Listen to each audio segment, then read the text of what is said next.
പിന്നെ എല്ലാവരുടെയും ശ്രദ്ധയ്ക്ക് നമ്മളുടെ അരളിപ്പൂ ഇല്ലേ, പിങ്ക് കളറിലെ അരളിപ്പൂ, അത് ആരും നമ്മുടെ കുഞ്ഞുങ്ങളോടാണേലും പറഞ്ഞു കൊടുക്കണം. നമ്മൾ ആരും തന്നെ അബദ്ധവശാൽ പോലും അതെടുത്ത് വായി വെച്ച് ചവയ്ക്കൊന്നും ചെയ്യല്ല. ഞങ്ങളുടെ വീടിനടുത്തുള്ള ഒരു കുട്ടി ഇന്ന് UK നേഴ്സ് ജോലിയായിട്ട് അത് പോവുമായിരുന്നു. UK പോകുന്ന വഴിക്ക് തന്നെ ഇതിങ്ങനെ വീട്ടിൽ വെച്ചപ്പം അത് വരുന്ന എയർപോർട്ടിലോട്ട് പോകുന്ന വഴിക്ക് തന്നെ അതിന് ഛർദിലുണ്ടായി.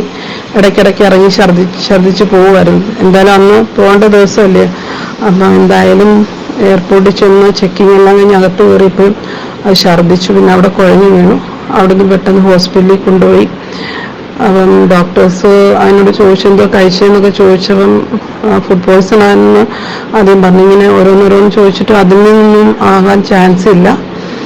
അപ്പം അതിങ്ങനെ മെമ്മറി ഓർത്തിട്ട്, അത് നേഴ്സും കൂടെ അല്ലേ, അപ്പം അതിങ്ങനെ ഓർത്തപ്പോൾ അത് ഫോൺ വരുന്ന ഇങ്ങനെ വീട്ടിൽ വെച്ചെങ്ങാണ്ട് ഫോൺ ചെയ്ത കൂട്ടത്തിൽ ഈ അരളിപ്പൂ എടുത്തിങ്ങനെ ചവച്ചായിരുന്നു. വീട്ടിലുണ്ട് അരളി. അപ്പം അതെടുത്തിങ്ങനെ വായി വെച്ച് സംസാരിച്ച കൂട്ടത്തിൽ, ഫോണിലായിരുന്നല്ലോ, അപ്പം അതിൻ്റെ കൂട്ടത്തിൽ ഈ പൂ എടുത്ത് വായിലിട്ട് ചവച്ചായിരുന്നു.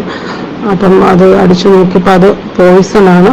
അങ്ങനെ അവിടെ ഇന്ന് ഒരു ഇപ്പോൾ ഉച്ചയായപ്പോൾ അമ്മേനെ വിളിച്ചേക്കുന്നു. രാവിലെ പുഷ്പഗിരി ഹോസ്പിറ്റലിൽ കൊണ്ടുവന്നു.